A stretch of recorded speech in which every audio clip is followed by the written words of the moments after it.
This copyrighted telecast is an exclusive presentation of Learfield under the broadcasting rights granted by the University of Nevada.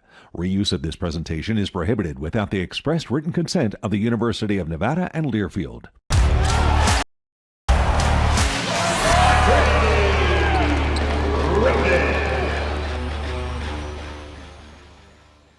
Welcome inside our Champion Chevrolet Nevada Sportsnet studios for a new episode of Wolfpack All Access. I'm your host this week, Shannon Kelly. The Wolfpack men's basketball team hit the road for Colorado Springs for its lone game of the week at Air Force. Nevada would look to extend its winning streak and sweep the Falcons this season. Mike Stephenson has a look at some of the highlights from Clune Arena. After not being able to take off Monday due to winds in Reno, the Wolfpack arriving in Colorado Springs just a few hours before tip-off against the Falcons. And even more adversity in this one, with Trey Coleman not making the trip due to what Steve Alford said was conduct detrimental to the team. And those setbacks showed early, with Air Force jumping out to a 9-point lead, but Nevada would respond. First, it's Justin McBride hitting the contested jumper. Then Kobe Sanders will do the same off the dribble. Later, Tyler Rollison gets in on the action, hitting his own from inside the arc. Now down low they go to Brandon Love, the bucket with a foul. Nevada has its first lead after an 11-0 run. A burst that would continue as Xavier Dussel splashes the three. Then Sanders gets one of his own, making it a 20-4 run in total. Nevada, though, led by just 2 at halftime. That lead extending out of the break, with Nick Davidson finding his footing, the hoop with the hack, and he is just getting going, as he now hits from the mid-range, and there is more from Nick to come. First, though, he's dishing dimes to Dussel, who drains it from deep, and more from X a couple plays later as he bangs another through. He had 11 points as the pack tries to pull away. Davidson continues going to work, spinning and slamming it home. But after that, Nevada would not hit a field goal for 7 minutes, but still held on to the lead as it's Davidson breaking the drought with a 3, and moments later, he wants another. Davidson putting on a masterclass in the second half and getting help from his running mate and his roommate, Sanders, who sinks the smooth fadeaway and then tickles the twine on a long ball, giving him 21 points on the night. And we can't finish things without more from Nick. Davidson scores 2 in the first half and 23 in the second. His 25 leads all scores as the Wolfpack spends less than 10 hours in Colorado Springs and stays unbeaten at Air Force since 2015. 74-60, the final score. Good gritty win. We always know what we're going to face when we play Air Force. They play to the very end, and I thought we did a good job. I was a little frustrated in the first half, and then calmed down. My teammates, as I said, I need you guys to talk to me, and get me out of this. And they did a great job, family, and I was able to execute. Game by game, I think we're getting better, more comfortable with each other, and then especially these last two, we felt good, and then obviously tonight felt really good too. Good team win. The last 2 games were definitely collective effort, so just keep stacking days. Alford told us we got to hit the rock every day until it cracks, so we keep hitting the rock, and eventually it's going to crack for us, so trying to keep this rolling. Did you feel like the last couple games maybe just things gelling a little bit more just in terms of chemistry on the floor? Most definitely. I mean, it's every day in practice. It's working together, staying together, a team of full of transfers and players that are new, so just keep molding every day and just keep stacking days. Nevada looks to keep its 2-game winning streak alive when Fresno State comes to town on Monday, February 10th. Tip-off against the Bulldogs is at 8 o'clock at Lawler Events Center. Coming up next on Wolfpack All Access, we head back out to Colorado Springs to hear from head coach Steve Alford.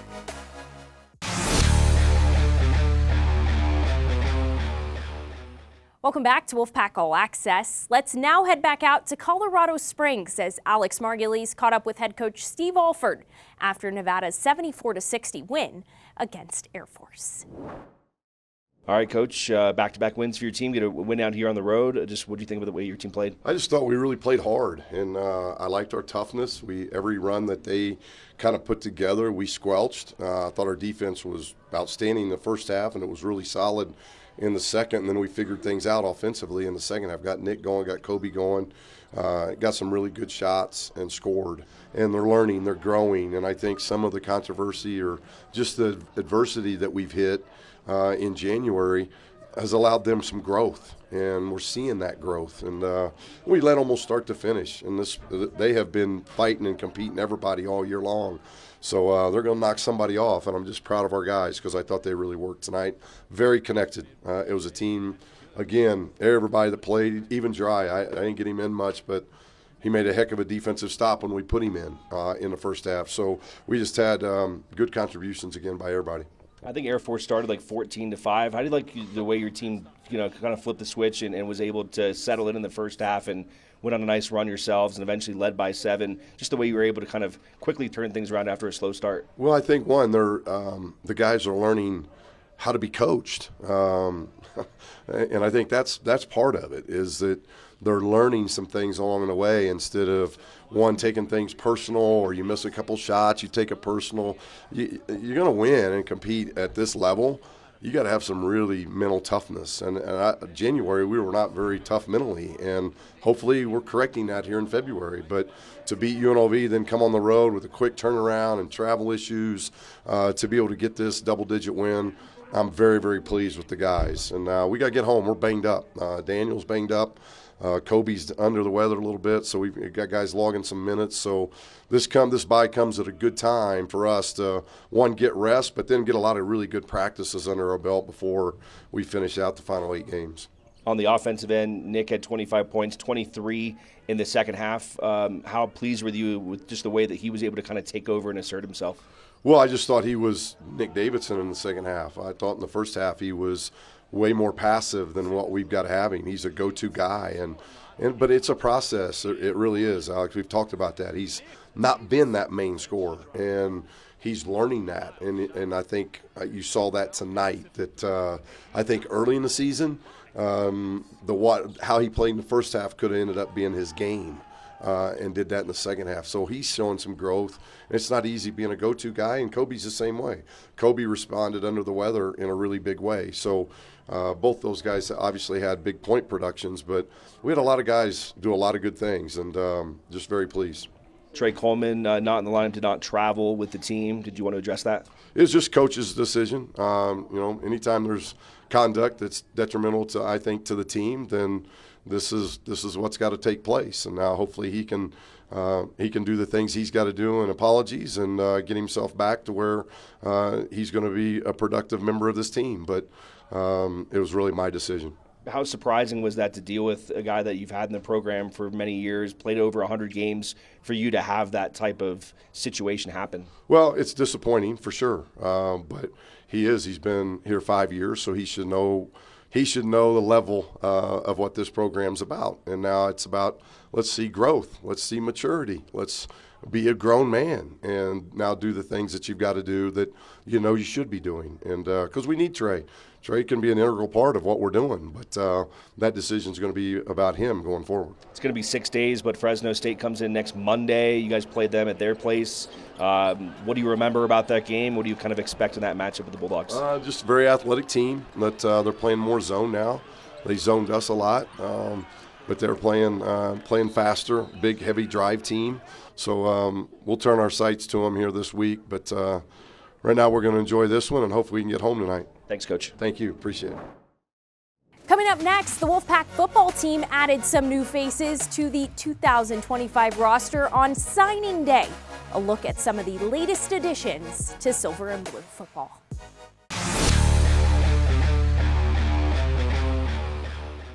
Welcome back to Wolfpack All Access, presented by Champion Chevrolet. The Nevada football team welcomed 27 new players to the Wolfpack the other day during the most recent signing period.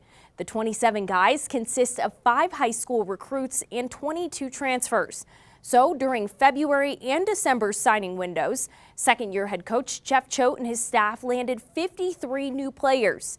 Of the 53 guys, more than half are already enrolled at Nevada for spring ball. There's 30 high school players, 20 transfers from 4-year colleges, and 3 transfers from junior colleges. Of the 30 high school players, 7 are locals, including Incline's Tommy Williams, Galena's Colson Kermode, Bishop Minogue's Jackson Ramsey and Kean Stack, Truckey's Joe Birnbaum, Reed's Mateo Aono, and Spring Creek's Colin Bannon. Here's head coach Jeff Choate on taking a different approach to recruiting the transfer portal this year. I think the biggest thing that we've got to do here, we've got to raise the bottom of our roster. Like hey, we know who we are. I'm not fighting it. Our best players are going to be targets for other programs that have more resources and can enhance those guys' financial opportunities. That's part of the modern college football. I'm not going to lose sleep over that. So how do we consistently get better? We raise the bottom, right? So you've got to have competition. You got to have maturity. I think one of the things that was happening was we were bringing transfers in and they were playing on the scout team. That's not good. Those guys need to be impact players. And so that comes back to what is their play history.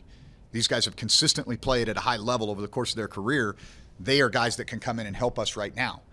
Everybody else should probably be a high school player for us because we've got guys that we're bringing in as transfers and they're not playing at least 4 core special teams or in the 2 deep. We missed.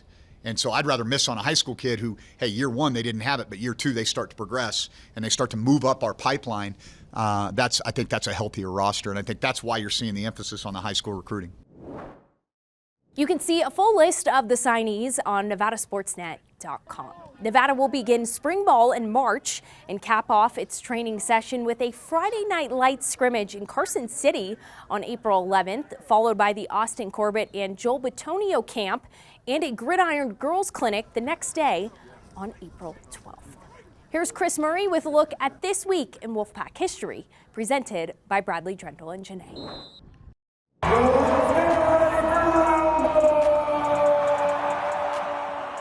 With famed ring announcer Michael Buffer doing the pregame introductions, Nevada men's basketball whipped UNLV on February 9th, 2017 in one of the most memorable games in school history. Playing before a Lawler record crowd of 11,841 fans, the Wolfpack led wire-to-wire in a 104-77 win. That marked Nevada's most lopsided victory over UNLV in school history, which was reset weeks later when the Wolfpack pounded the Rebels by 36 points in Las Vegas. On this February night in Reno, senior DJ Fenner posted a career-high 37 points on 12 of 15 shooting, including 5 of 6 from 3, to mark the most points ever scored by a Wolfpack player against the rival Rebels.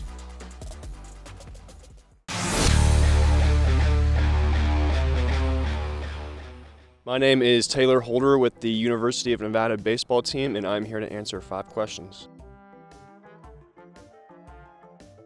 Shohei Ohtani, I go with the recent player. I just think it's amazing how one guy can be such an amazing pitcher and hitter at the same time. I'd rather hit a home run, yeah. I mean, robbing a home run's pretty cool. I actually haven't done that, especially here when the fences are, 15 feet tall, but hitting a home run's always special.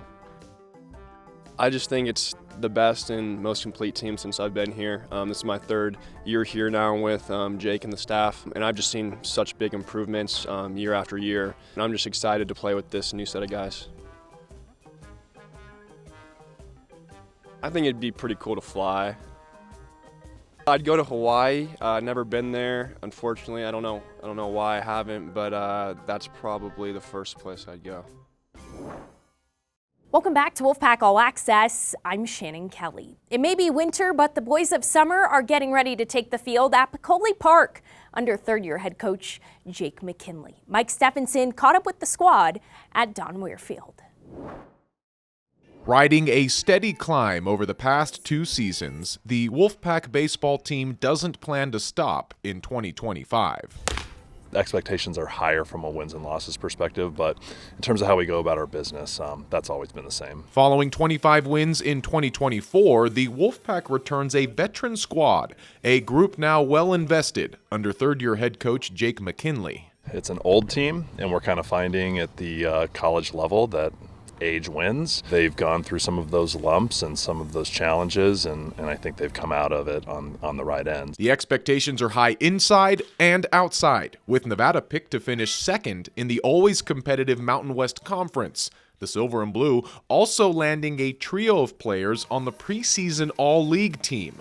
Infielder Michael Ball, outfielder Taylor Holder, and relief pitcher Ethan O'Neill. It's a nice compliment, but I don't know. People can read into those things, get a little too happy about them, so we get to go out there and have fun proving it. I just want to go through this season, have confidence, play with my teammates, and, not let preseason things try, affect play. Who cares, honestly? We're going to go win. That doesn't mean anything. Like, things happen, you can get injured, our team could fall apart, or we can go to the World Series. Like, it's up to us. I told the guys I compare it a little bit to rat poison. You need to know when to use it, but also rat poison has resealable zip top, so you can store it. Know when to use it, know when to put it away. Nevada has moved on, but is still using last year for motivation, when the Wolfpack was listed last in the preseason poll, eventually finishing in a three-way tie for third, but ending up as the odd squad out in the four-team conference tournament. Now not expected to surprise anyone, the Wolfpack wants to show out for the Silver and Blues faithful. High-energy baseball. Our pitchers are throwing hard this year. I think we have more power than we even did last year. We've always played clean defense the last couple of years, and that's something that's not going to change.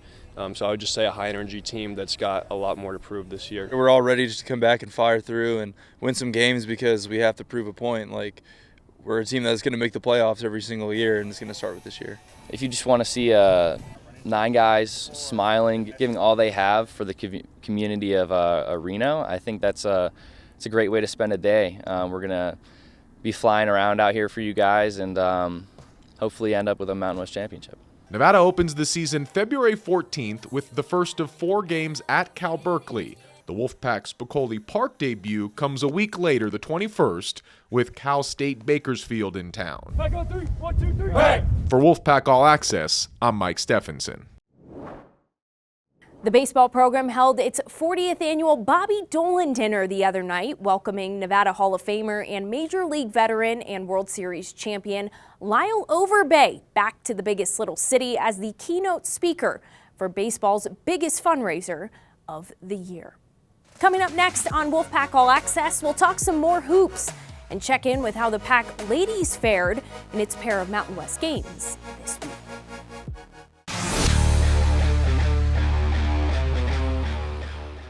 Welcome back to Wolfpack All Access, presented by Champion Chevrolet. The Nevada women's basketball team is looking to get back into the win column after dropping its last 2 games to Fresno State and UNLV. Mike Stephenson has a look at some of the highlights from the Pack's games against Boise State and San Jose State. The Wolfpack and Broncos getting used to battling, with the last 4 meetings decided by just 16 total points, and Wednesday's was close again. And it was a tale of 2 halves for Nevada, which after a back-and-forth first quarter saw Boise State pull away a bit into the halftime break. The Broncos led by 8 after Nevada managed just 25 total points. The rest of the way was a different story. Nevada stormed out of the locker room and quickly got back within striking distance, eventually overwhelming the Broncos during an impressive fourth quarter in which the Wolfpack outscored Boise State 24-13. Lexi Givens dropped 20 points on a perfect 7 of 7 shooting, while Audrey Roden filled the stat sheet. 16 points, 12 rebounds, 6 assists, and 3 blocks as Nevada got a huge win over Boise State, 69-61. The Silver and Blue then looked to keep the momentum going on the road at San Jose State Saturday, where it would be a fun back-and-forth contest with the Spartans. After being tied at the half, the Wolfpack's third quarter left a lot to be desired as Nevada was outscored by 8. Playing from behind in the fourth, the Pack was able to get within 3 a couple different times, but could not string together a timely stop and score to tie or take the lead.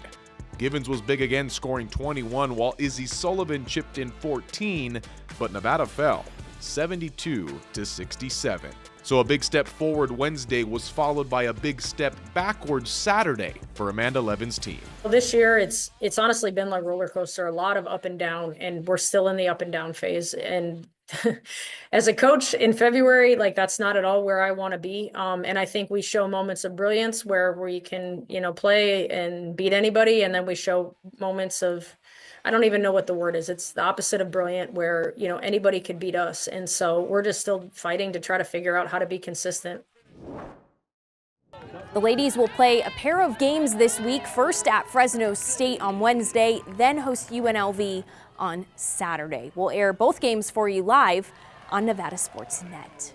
The Mountain West Basketball Tournament is a month away in Las Vegas. It's happening March 9th through the 15th at the Thomas and Mack Center, with the ladies kicking things off on March 9th and the men starting on March 12th. All session passes are now on sale, so secure your tickets today by heading to NevadaWolfpack.com/MW Tournament. That'll do it for us this week on Wolfpack All Access from inside our Champion Chevrolet Nevada Sportsnet studios. Thanks so much for joining us, and we'll see you next time. Good night. This has been an exclusive presentation from Learfield.